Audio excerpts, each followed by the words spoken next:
Welcome to Fun and Fundraising, everybody. The podcast where we talk with people behind the top galas and nonprofit fundraisers to show how they effectively raise funds to positively transform their communities. I'm your host, Rob Giardinelli, and today I'm really happy to have Melissa Pinkerton, who is the development director for the Texas and North Texas and Oklahoma chapter of the Juvenile Diabetes Research Foundation. And what's interesting about this organization is we're actually going to do a special two-part episode today. So we're going to talk with Melissa first, and then we're going to talk with her counterpart in Southern Texas, because this organization is doing 5 galas in the top 5 Texas markets, one per market, in a single month. So it's a huge undertaking. And, I can't wait to dive in with Melissa here and talk about all the dynamics of that. So Melissa, welcome. I know you're an incredibly busy person, so I really appreciate you taking the time today. Of course. Well, in Texas, we like to do everything bigger. So why not do as many events as possible to raise as much money as possible? Absolutely. And, the cause is, is a very important cause, and it affects a lot of people. So for anyone who's not familiar, can you explain what the mission of the Juvenile Diabetes Research Foundation is? Absolutely. Our mission is we are looking to improve lives today and tomorrow by accelerating our breakthrough, cure, prevent, and treatment for type 1 diabetes. We're along that path of let's prevent this terrible disease from happening, first of all, and then let's help the people who are currently living with it and come up with cures so they don't have to live with this devastating disease anymore. And I'm glad that you bring that up. And it sounds like it's not necessarily just for children. I think there's maybe a misperception among people that type 1 diabetes is strictly a juvenile, even though that is your main mission. It can affect people when they are older, like Mary Tyler Moore would be an excellent example of not being diagnosed until adulthood. Yeah, absolutely. I mean, more people are being diagnosed later in life, in their 20s, 30s, 40s, 50s, even 70s.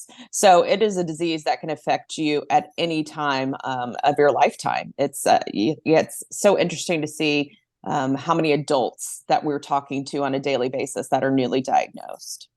And that's, it's interesting. And I want to, before we dive a little bit more into that, I want to talk about how you actually became involved with the organization, because you're a development director now, but you also served as a volunteer beforehand. So tell me about, what drew you to the organization initially, and, how you transitioned from a volunteer to, the development director.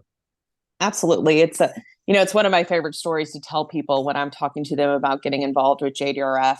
I used to work in the East Coast. I'm from Texas, but I did some time on the East Coast, and I actually worked for an organization, Six Flags New England. And I was in charge of the philanthropic efforts of that park. I was the communications director. And they came to me and said, "We host a walk here every October, and you're in charge of that." Sure. What are we talking about?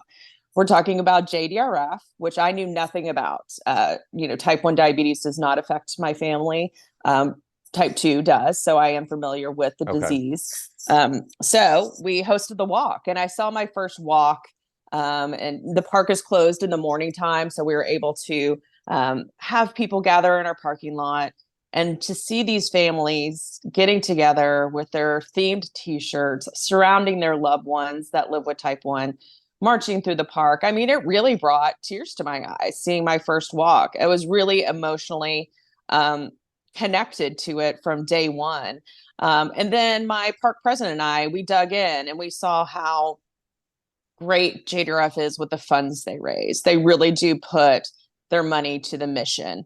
And so as a corporate partner, we said, yes, we want to connect with them on a higher level. So not only did we host the walk, my park president was honored at the gala one year. He sat on the board, which meant I helped sit on the board. So that's how my volunteer journey started. And I did that for 8 years. And when I decided to move home to Texas, the great state of Texas, there was a job opportunity open in the Dallas market. And I applied, and here I am almost 10 years later in this full-time position. So, 18 years of partnership with this great organization. And Philanthropic has always been in my blood since a child. So it really is great to live out your passion every day when you go into the office.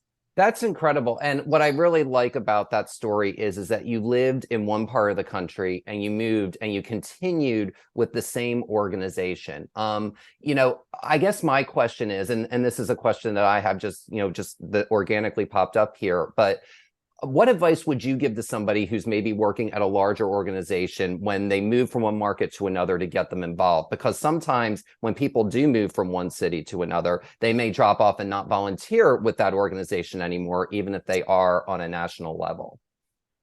It's something that's always been a part of my heart is to get involved in the communities where I live. So I think you have to find your own passion and where that lies, whether it's something that affects your family personally or something that just pulls at your heartstrings when you see maybe advertisements for it, or you have a friend that's connected to the mission as well. It's just a great way to jump in and really feed your soul with that purpose of helping others in your community.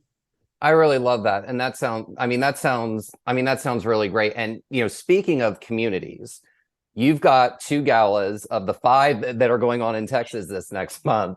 Tell me, a little bit more about, because JDRF is a national organization.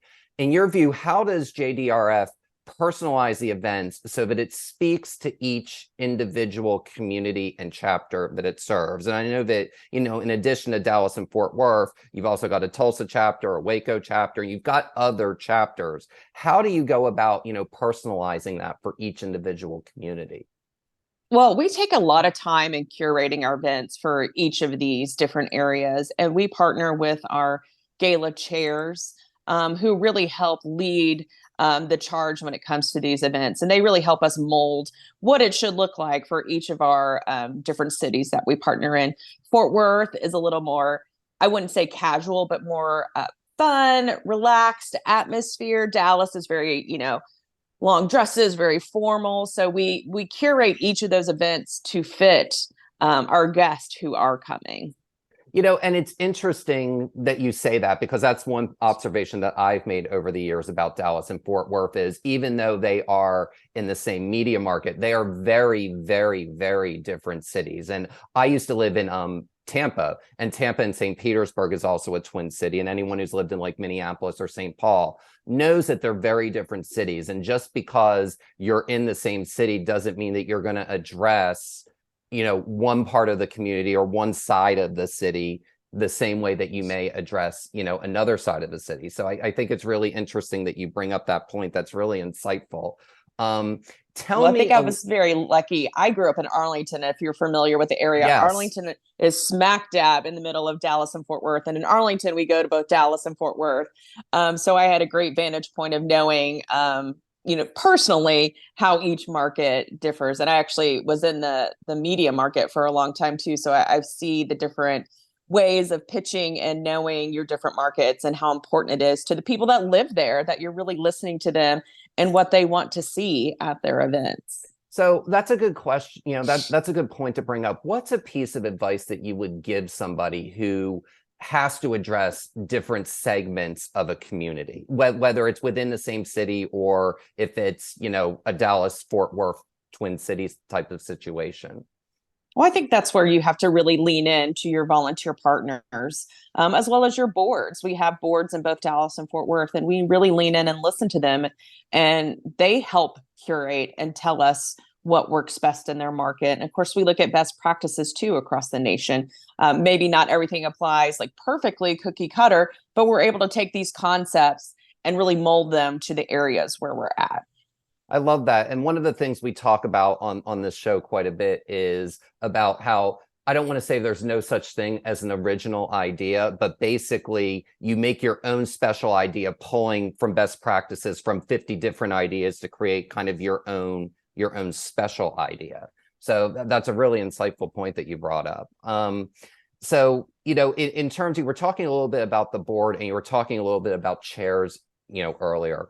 How does JDRF go about, especially an organization that large, how does the organization go about selecting chairs for a lot of different events that happen in a lot of different types of communities throughout the country? Well, our chairs for both Dallas and Fort Worth are just incredible, and we are so blessed to be able to partner with both of them. They're obviously tied to the mission. Our Fort Worth chair, he actually lives with type 1. He and his wife are chairing the gala, so he has that personal mission, and they have children, so they know how important it is to fund this great research and have these great events to where we are procuring money to fund research for the future of their children. And then, of course, our Dallas, I've been able to partner with him for the last 10 years. He and his wife, Scott and Elle Paul, they have a daughter with type 1, and they've been involved from the get. Like the moment their daughter was diagnosed, they met with JDRF in the hospital. We gave them that bag of hope.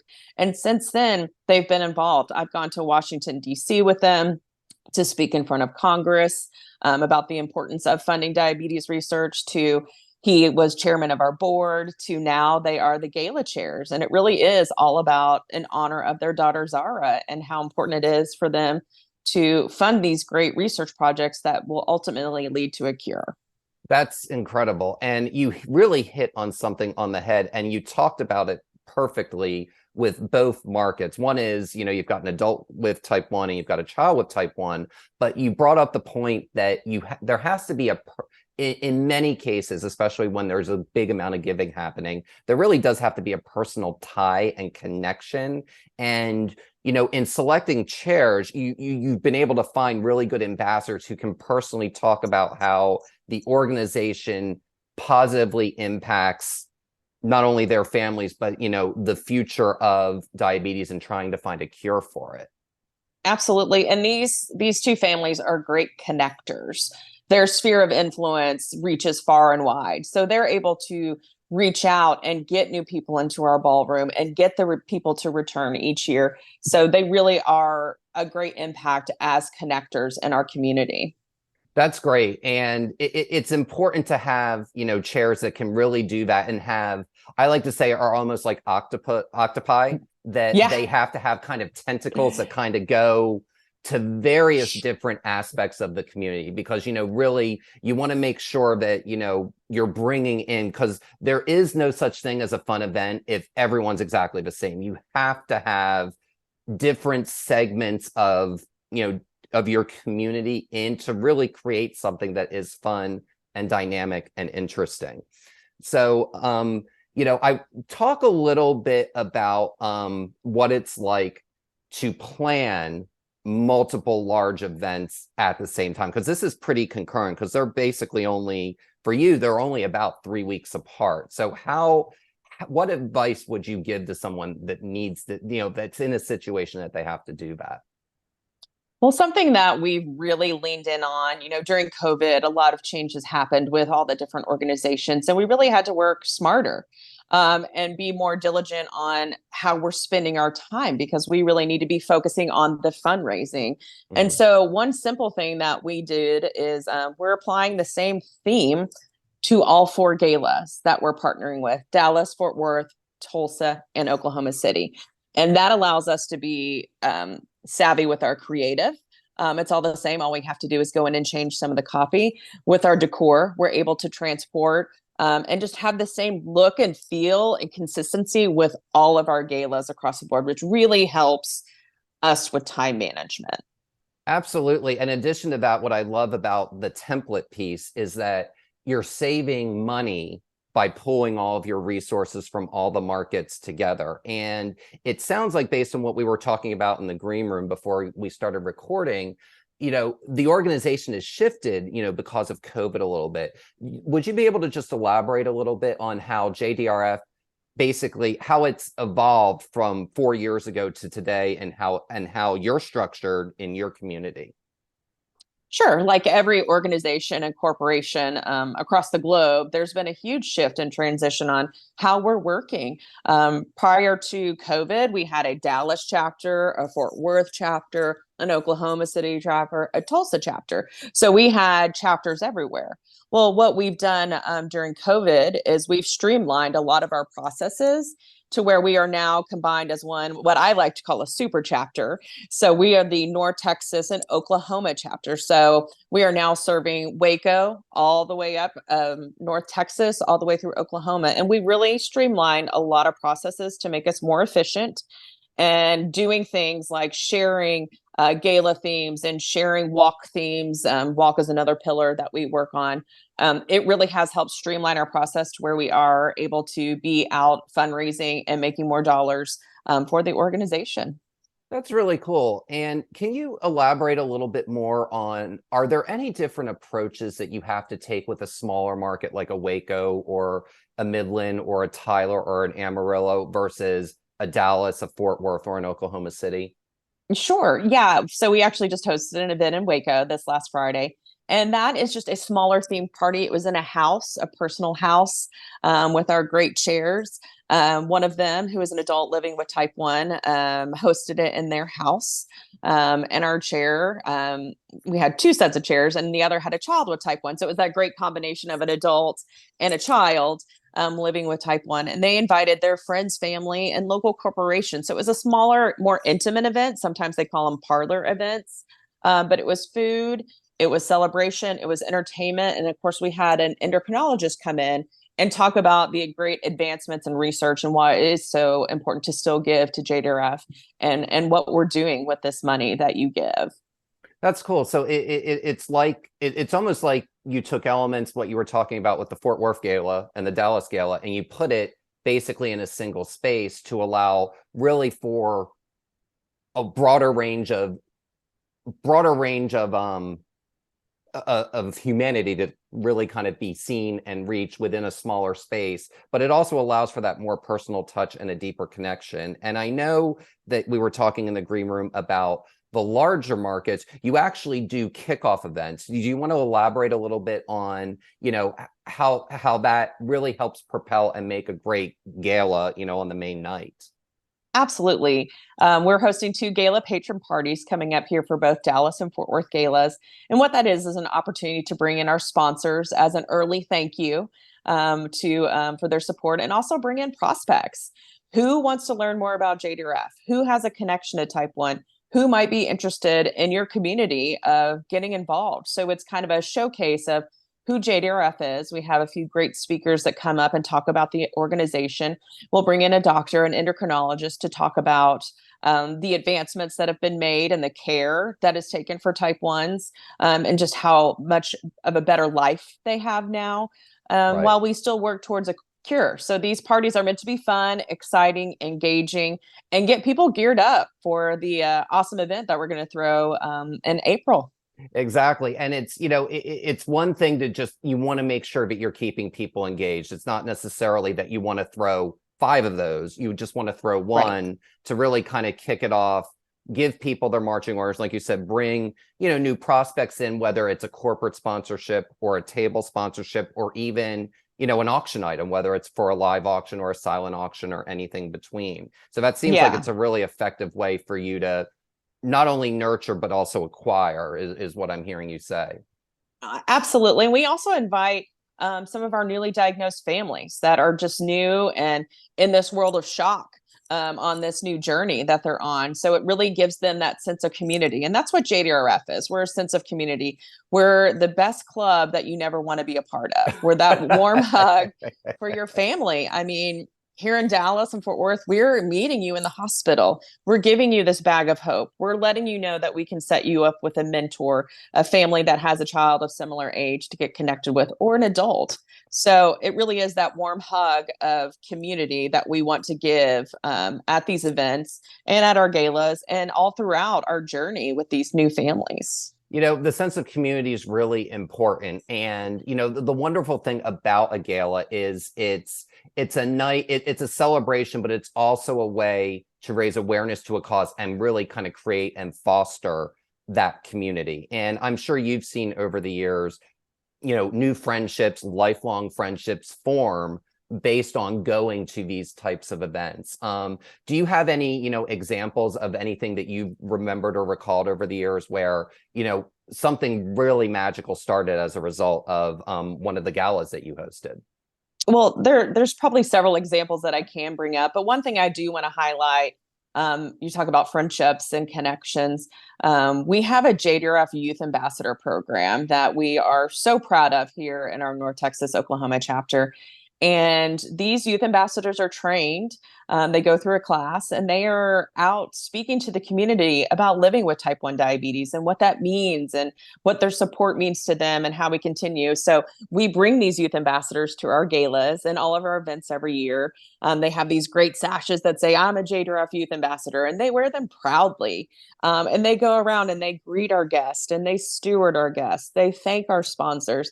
And I've seen these children grow from these little 7-year-olds to high school seniors. And it really is awesome to see the friendships they've made within this group. So they have other type 1 buddies that help them along their journey. So it's not just, I'm not the only one in school going through this. Right. So to see those budding friendships and the leadership that these children feel, as a JDRF Youth Ambassador, is just so empowering, to where we have some of them speak on the stage. And it's really just, that's one of the greatest things that I've seen at our galas.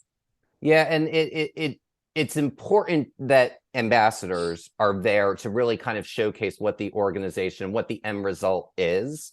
And I've seen many, many, many organizations do that and do it really effectively. And it's good for people, especially donors, especially if they're going to be writing a 5-figure check or paying a large amount of money for an auction item, to see specifically who and what they're impacting. So I think that's fantastic. And it sounds like you're doing that at both of the galas. Can you talk a little bit about what guests can experience? Let's start with the Fort Worth Gala, and then we'll talk about the Dallas Gala. One, because the Fort Worth Gala is first, and two, it's a little bit more casual, so we can kind of ease people into the formalness. Absolutely. So the Fort Worth Gala is really just an incredible event. It'll be held on April 1st, and it's at the Fort Worth Zoo. How much more fun can that get? So our guests will have a private entrance into the Fort Worth Zoo, and our VIP guest will be escorted to an area where they actually get to feed the giraffes prior to the event. Fun. So what a once in a lifetime incredible experience if you haven't done that before. So that's just an awesome experience that we love giving our VIPs. And prior to that, we're going to have our silent auction open, cocktail hour, where people get to come together that haven't seen each other. And it really is that, again, that sense of community that's bringing everybody there for that mission. And then we're escorted into the ballroom, which is a big, huge, fancy tent. Like, it's gorgeous. It's like, where did this come from? We're at the zoo. Are you sure? So it's just beautifully decorated. The food is incredible. And again, the decor, I just am blown away every year by what our partners do for the event. And then we have this great program where we have speakers that are talking about their experiences about type 1. We have a very incredible mission moment, which we call Fund to Cure. And that's where people raise their paddles and they're giving money that is 100% tax deductible, that goes straight to the mission. And then, of course, we have a fun live auction, which always gets the crowd going. And then we wrap up with some fun entertainment to really, cap off the evening with a lot of fun. And it's such a moving experience. I just love being a part of it every year. That sounds that sounds great. And that sounds a lot of fun. And I've never fed a giraffe before. So, Well, that come sounds, on up. I may have to for that. My gosh, that seems like too much fun to just be able to do that. Hopefully they don't eat my hand, when I do that. So, and again, now we'll talk a little bit about the Dallas event, and, it shows the diversity of those two cities and the dynamism of each of their communities. So if you'd like, feel free to share, what will be transpiring at the Dallas Gala this year. Sure, absolutely. On April 22nd, we'll be at the Dallas Omni Hotel, which is one of the iconic, if you ever look at the Dallas skyline, you will see the Omni Dallas Hotel. And what's great about that is they can run our logo up the side of the building. So there's just true ownership of the city of Dallas with our logo going up and down the building all night. So it is, helps with our awareness too. Who is JDRF and what are we doing? So we also have a VIP reception at our gala, and that's where we'll have our chairs in there greeting their guests and stewarding our VIP donors and some of our higher end sponsors. And then, of course, we go into the foyer where we have an expansive silent auction. When I tell you there's something for everybody, there's literally 3 things for everybody. There and the is, opportunity. and I can speak to that as someone who's gone to stuff at the Omni before. It is a huge, and there's just talk about the sky's the limit with what you can do. Yeah, Absolutely. yeah. And we actually have this specialized, what we call the barrel room, where we get these high-end wines and spirits donated that people really get feverishly bidding for. And then, of course, the ballroom doors open, and that leads us into the program, which is very similar to Fort Worth in the pattern of some incredible speakers. Our chairs get up and talk. We have that mission moment with Fund to Cure. And then our live auction in Dallas is one of the top in the nation. People go wild for our live auction. It's just incredibly high energy. One of our items that has done well the past year is get a private pilot's license.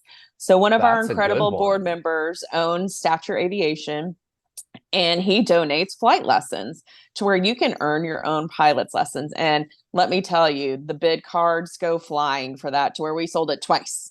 So yeah, it's just high energy. And then we're going to close out with this band called the Spasmatics, which is incredibly fun. It's like a 90s 80s cover band that they're all dressed up, to where, like, after everybody's done all these amazing things, we get to let loose on the dance floor.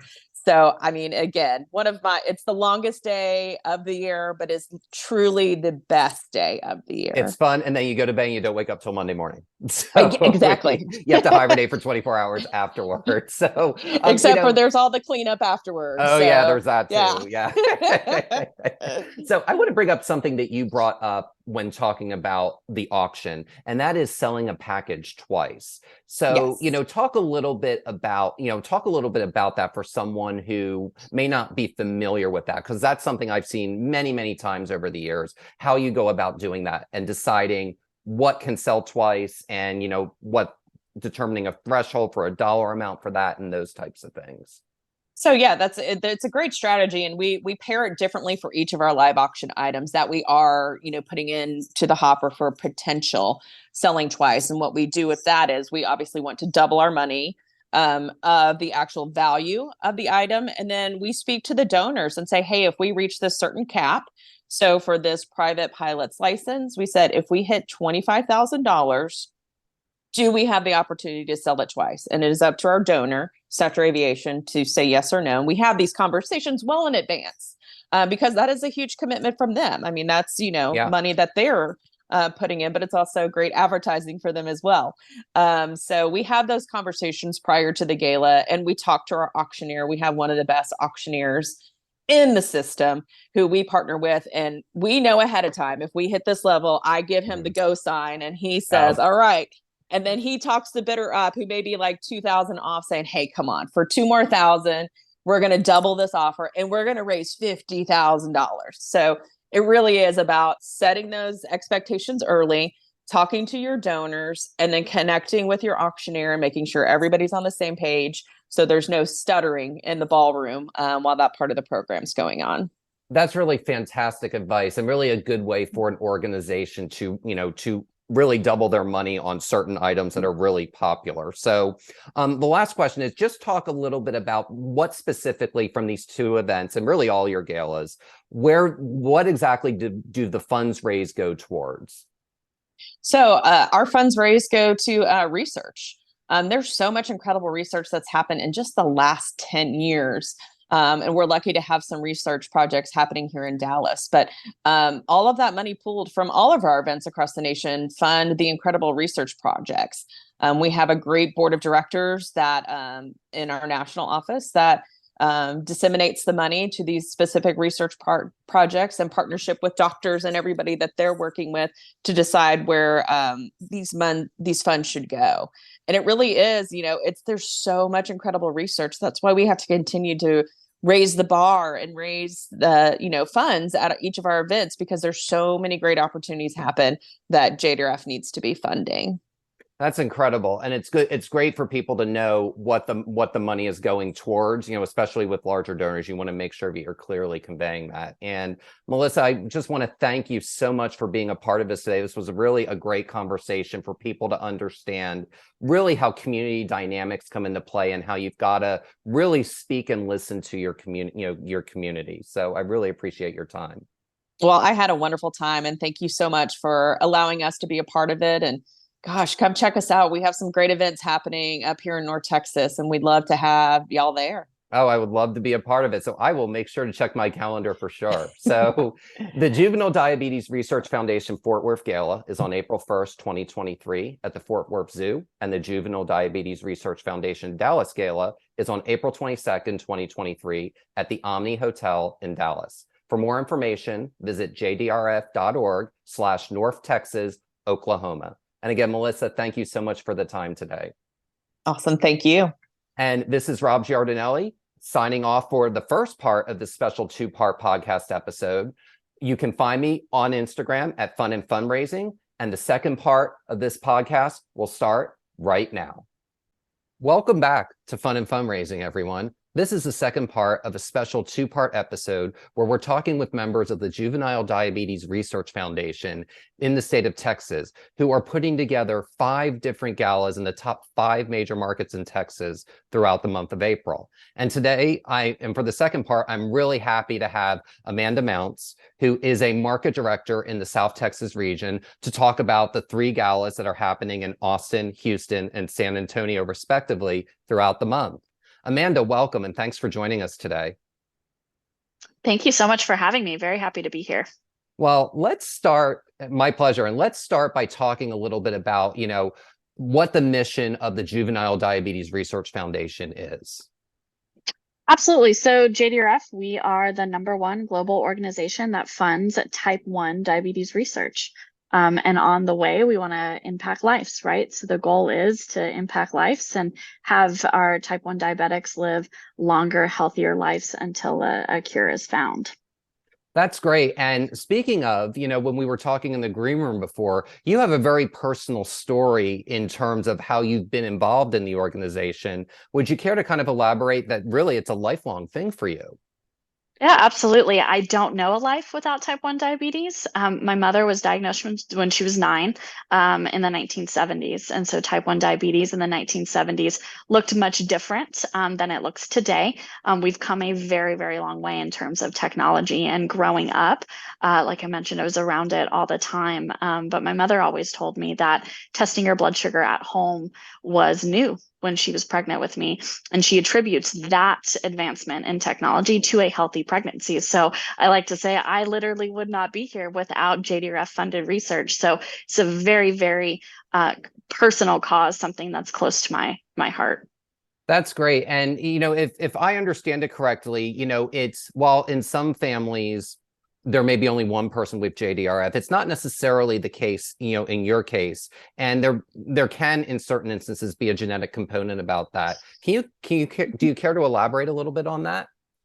Yeah, absolutely. And I think part of what we do at JDRF is we're trying to figure out what causes type 1, right? We're funding research to cure it, but one day we want to be able to prevent it. And so that prevention arm of our research is especially important to me because my great-great-grandmother had type 1 diabetes. My cousin currently lives with type 1, as well as my mother that I just mentioned. And so there is a genetic factor. But here in Texas, I talk to people all the time that, oh my goodness, this is the first type 1 diabetic in our family. So it can be genetic, and there's some instances where it's the first time, right? A brand new journey for certain families. Absolutely. And would you be able to elaborate a little bit on? I'm really fascinated by the fact that you don't know a life without it due to your mother. Mm-hmm. How much I don't want to say easier, but how much more manageable is it to monitor JDRF today versus like when you were a 9-year-old yourself and watching your mom have to deal with it on a day in and day out basis? Yeah, absolutely. I think that the #1 thing that comes to mind is what we call CGM, and that's a continuous glucose monitor. So what your blood sugar, your blood glucose level is.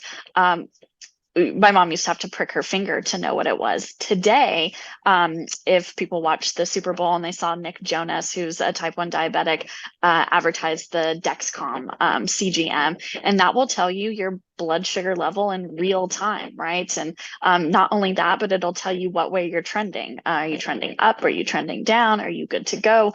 And it makes life so much easier. You don't have dramatic highs and dramatic lows. And not only does that make your day-to-day life easier, especially if you're a child living with this disease and having to manage sports and school, but it also complications. Type 1 diabetes has the risk of a number of complications due to the fluctuation in your blood sugar levels. And with the CGM, you don't have that. And so that's where going back to our mission, right? Improving lives, making type 1 diabetics live a healthier life, reducing those risks for complications until we find that cure. So for me, I can directly see it. When I was 9 years old, my mother had very dramatic highs and lows because there wasn't the tech out there that could tell you what your number was in real time. But if a 9-year-old young woman is diagnosed today, she'll likely be able to get on a Dexcom and know what that is. And so there's I mean, the how fast JDRF has funded this technology and this research is pretty fascinating to me. And just if you think just a 35 year time span. So I've been able to literally see that directly impact people's lives. That really is amazing. So it's literally gone from, watching blood, come out of your mother's finger to basically now it's basically on your phone. And if I understand it, Dexcom, there's like something you can kind of put like on your, I believe it's like on your arm, and you basically like scan it with your phone, correct? And it's that easy. Yeah, there are certain CGMs that you put it there and you scan with your phone, but Dexcom, it's called, it sticks right there on your arm and it broadcasts to your phone. You don't even have to scan it, right? All you have to do is look at it, and it'll give you alerts. You can share it with your mom or your dad. So parents today love it because they can monitor their child while they're at school, right? And it gives them that peace of mind. That's really and then incredible. Before the finger pricking, back in the 70s, my mother it was just a urine stick, right? And so that's a whole, so when you talk about the 70s to the late 80s, early 90s, and then to now, you can literally see the direct advancement. JDRF was founded 1970. So you can literally see the impact that JDRF has had. It's really great. And I was talking about this in a previous segment. I know like one of the first people to really vocally talk about it back then was Mary Tyler Moore, who I think she had a miscarriage and she got diagnosed after the miscarriage, I think is what happened. And she was a lifelong advocate for the organization. She was, and she unfortunately passed away. But her husband, he started the Mary Tyler Moore initiative, right? So Mary Tyler Moore was actually legally blind, right? So again, one of those risks for complications that you have when you live with this disease. And he's doing great work. Mary Tyler Moore did great work, but just the awareness piece of it.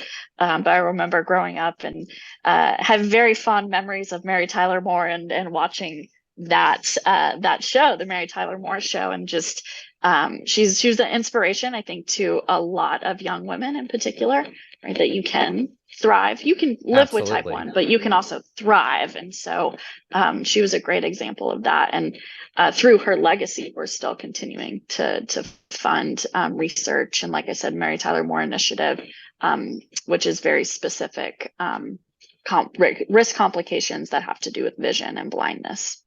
And that's an important thing to know that, with a lot of medical conditions, and especially something with JDRF, I know that people can get it. Like Mary Tyler Moore was an adult when she got diagnosed with it, but you can get diagnosed at every age. Some people have it their entire lives, and some people live with it, as an adulthood thing. And that, as with any medical malady that comes up, there can run the risk of complications.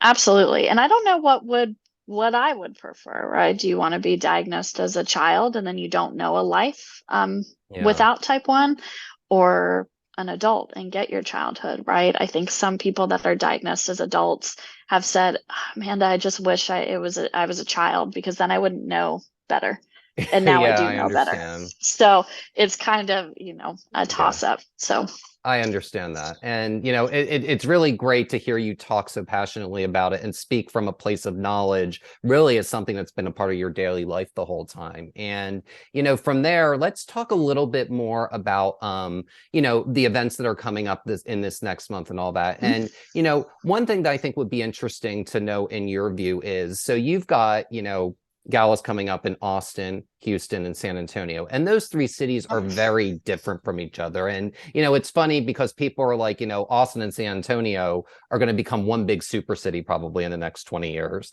like Dallas and Fort Worth are. But, Fort yeah, Worth is a very different city from Dallas. So you've got to really yes. kind of pay attention and, do the right focuses on each community. Tell me how you all as a national organization do that to address the local needs of the various communities, large and small, that you have. 100%. And it's so funny. I chuckle when Austin, San Antonio are going to merge into one. I don't care how geographically close we get. We will never be Austin, San Antonio. And we will never, and vice versa. Austin will Yeah, never be San Antonio. San Antonio will never be Austin and Houston, right? right. We are so distinctly different from one another. And one of the things at JDRF that we do very, very well is we have a blueprint of what we know works, but we have the ability to customize our events and what is going to appeal to the audience, right? And I think that's the number one thing. What are our goals for fundraising? That's to raise money and raise awareness. And the way you do that in Austin is different than the way you do it in San Antonio. And I think that's how we do it, is we have a basic blueprint. Every single JDRF gala has what we call Fund to Cure, and Fund to Cure is trademarked. So that's your call to action that evening, the paddles up portion, if you will. So we have a good base, but then we customize. So in Austin, we have the One Party. And so the One Party, their board a couple years ago came up with this idea, not let's lean into Austin rather than trying to make something fit. And so they called the Ungala. And One Party traditionally started with the one classic during the day, and then having the gala event at night and calling it this one big party. And this year, because pickleball is sort of hot right now, right? It's It's the all the new thing. rage. And I've never played pickleball before, but it's people love it. And so, instead of adding tennis, really leaning into that, okay, let's do pickleball, let's do the golf tournament, and then the One Party. And only Austin could throw that much partying into one day. I think if you tried to do that in San Antonio or in Houston, people, I think I would be tired by the end of it, but in Austin, it works and people love it. And the evening portion is not fancy black tie. It's lean into the theme each year, right? And JDRF really nationally allows us to be able to do that. Okay, let's really lean into the community in Austin and have this One Party, ungala, not formal black tie, and being able to support us in that and really work with the local community. So the golf tournament is at a municipal golf course. Versus in San Antonio, we do a one weekend, but our golf tournament is at the Hyatt Hill Country Resort in San Antonio, little bit more formal. And then the gala, the Promise Ball the next night, is more formal, still with a San Antonio flair. But Austin is this more casual ungala type of event. And then on the other end of the spectrum, you have Houston, which is much more traditional type of event.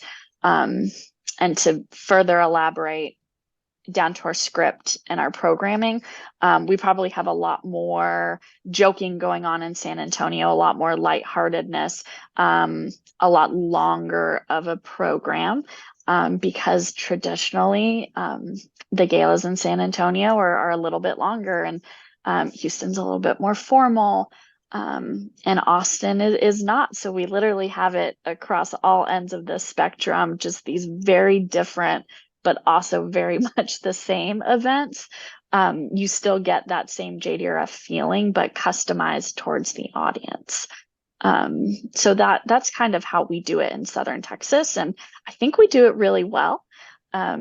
We we don't want to put our audience in a box or our donors in a box. We want to meet them where they are. And post COVID, it's been a challenge, right? Absolutely. How do you do this? And we've just really listened to people, and I think that it's been working for us very well.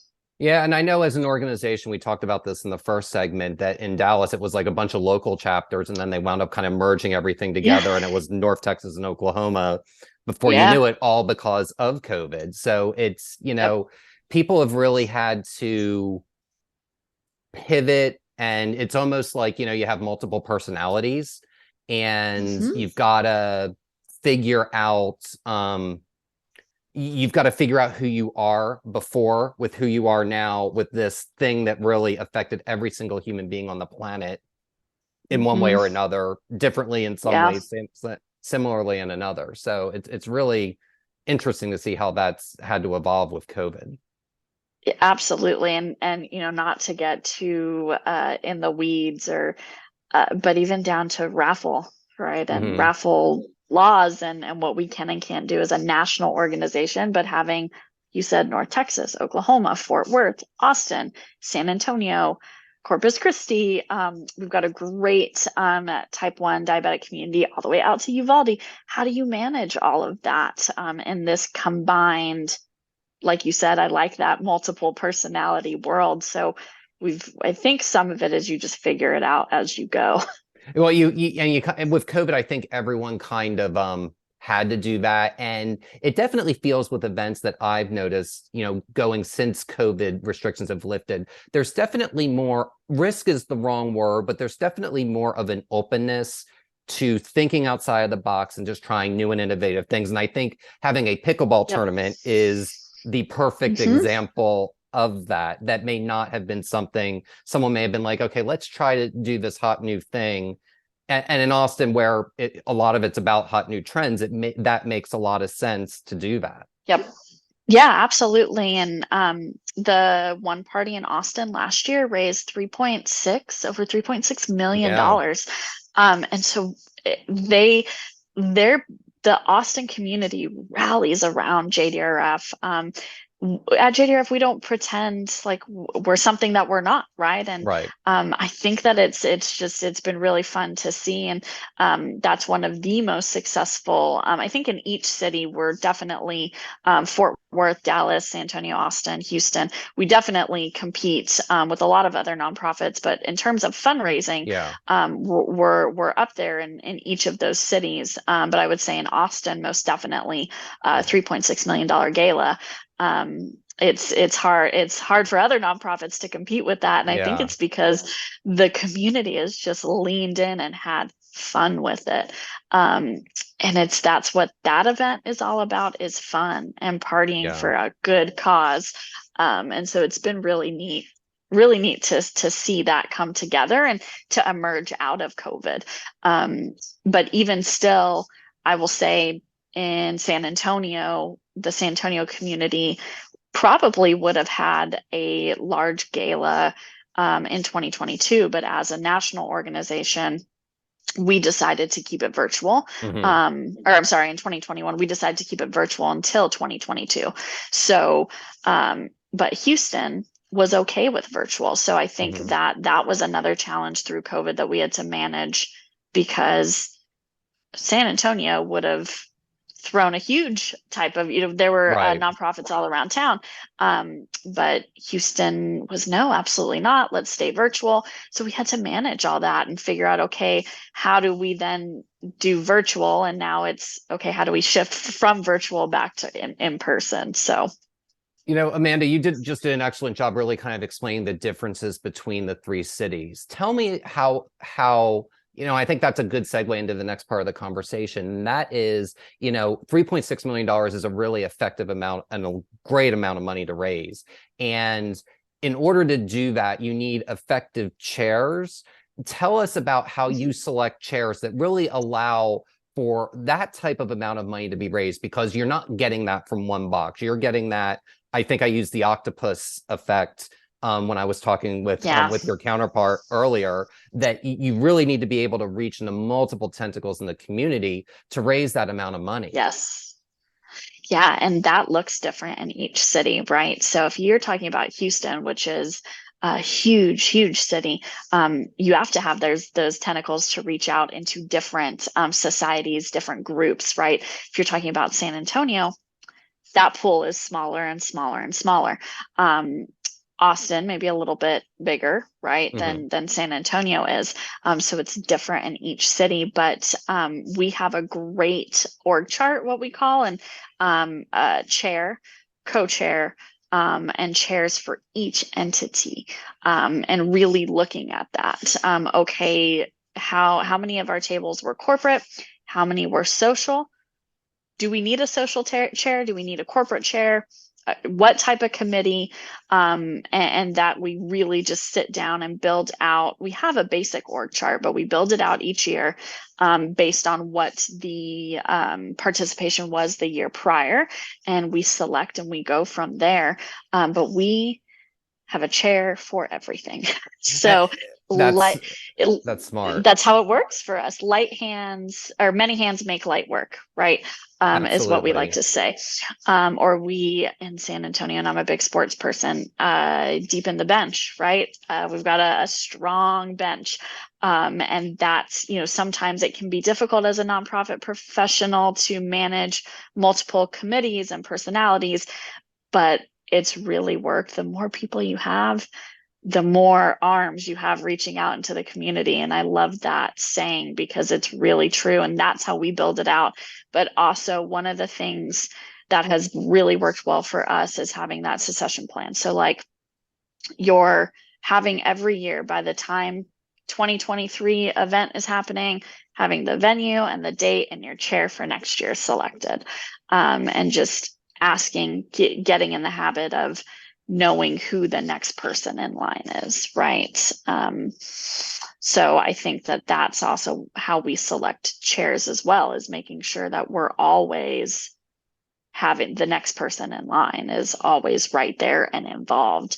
And that usually works because if you have someone that knows they're going to be the chair for next year, they're going to pay extra close attention this year, thus making it easier and easier every year that you do it. So well, and that's a really good point. And you brought up two really good points. And one is having chairs that are already kind of in place. And what I'm finding increasingly, especially with the organizations that are raising $1 million plus, a lot of them are asking for 2-year commitments. And that 2-year commitment can be in different ways, shapes, or forms. Sometimes it's you're a co-chair, then you're a chair. With yours, it sounds like if you've got them in place, not that they shadow the chairs, but they definitely are kind of involved so that they kind of, they're going in with a base of knowledge so that they can go and take and put their own spin on whatever it is that they, what they want to do to keep taking the event to the next level from, the previous years and doing that. I think that's really, really awesome. And the other thing that's really important is that the planning for next year's gala begins the day after the current year's gala. Like it's when you raise a lot of money, it is a year-round commitment. It doesn't just magically happen. Yeah, I think that's an excellent point. I'm going to start saying that we start planning the day after, or even the night of that. I would definitely agree with that. And I think, everybody's, if you're talking about corporations, fiscal years are different, right? So you can't say we're only going to solicit between in this time frame. Well, that doesn't work for everybody. So I think that that's a good way to put it, is that it doesn't just magically happen and things take time, right? They really do. And just to be able to allow it to take time and if you plan it for a year out, it definitely puts a little bit, I don't want to say less pressure, but it makes the workload around that more manageable. That might be a better way of talking about it. It does.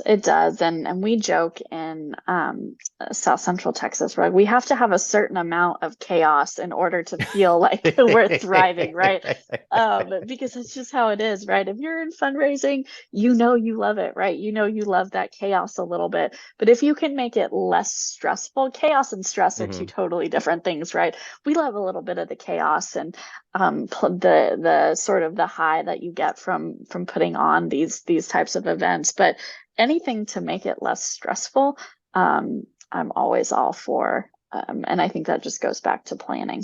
Absolutely. I completely agree. It really, planning is such a critical part to any large amount of fundraising. And, you know, I'm in awe that you are doing three in really, it's three in back, I believe it's back-to-back weeks, if I'm not mistaken. Yeah. Pretty much. I mean, Houston, that's Austin, San Antonio. Yeah. like one after the other after the other. So what is a Yes. piece of advice that you would give to an organization that is looking to do multiple events in a short period of time? They may be within their community, or it could be that they're a larger organization looking to expand into other markets.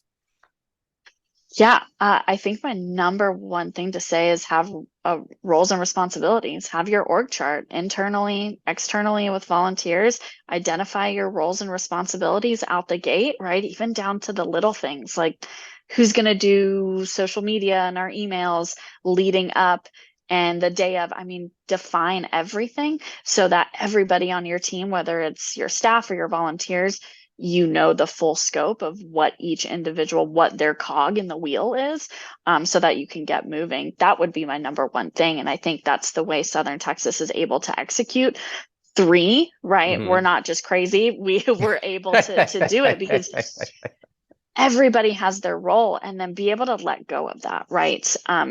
You don't have to know what all the other cogs are doing, because if you try and do that, it won't be successful, right?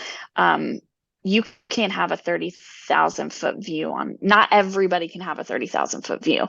That's just unrealistic. And I think sometimes control enthusiasts, if you will, especially in not the nonprofit, where you want to have your hand in everything, and you just have to let go, define those roles, define those responsibilities, give it to a volunteer you trust, and let it go. Help them, but let it go.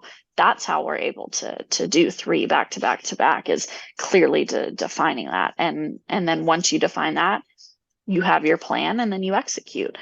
But that would be my number one piece of advice, is you got to know what you're doing leading into it. You have to know what everybody's doing. Well, so. I love that, because you don't know what everyone else is doing. What I took from what you just said is that basically you can be your own yardstick. So if you are just focused on what you're doing and doing the best that you possibly can, and everyone does that and takes that approach, it really creates a special moment and a special night for everybody.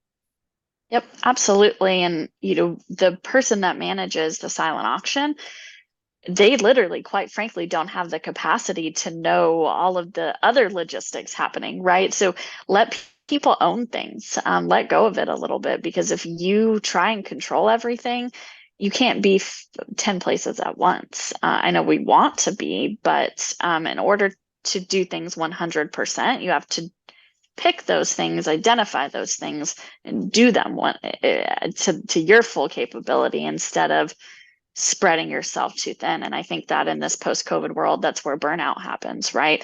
Absolutely. You take staff reductions, you want to take it all, but people want to help. And I think that's the biggest thing that I've learned through COVID, is that people want to help, and it even might be your biggest donor that wants to sit there and stuff envelopes with you, right? And sometimes you forget to ask those things, and people want to help more than I think people realize. So, well, I think that is the absolute perfect place to end. And it's really, I love that you bring in, people, just because they cut 6-figure checks or more doesn't mean that they're not willing to roll their hands up. And yes, there may be some donors where that's the case, but a lot really do want to get involved in the day-to-day. And especially an organization like JDRF, a lot of times someone's going to be very emotionally tied. So they want to pay it forward. So it's more than just the monetary contribution. It's the contributing it forward to the next generation, next community, or next family that comes in.